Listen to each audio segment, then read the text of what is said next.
Veteran showbiz columnist and 1PH host Christy Fermin claps back at critics following the breakup of Catherine Bernardo and Daniel Padilla. Fermin, along with Ogie Diaz, were the first to report Katniel's split weeks prior to the couple's announcement yesterday.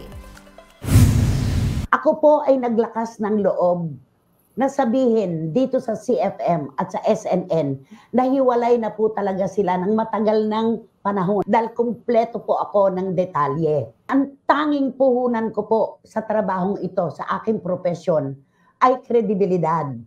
Hindi ko po ito tinrabaho ng magdamag lamang. 4 at 5 dekada ko po halos na pinagtrabahuhan ang titulong ito, ang kredibilidad na ito. Hindi ako humihingi ng anumang pagdidispensa mula kay Carla, kahit sa mga Katniel.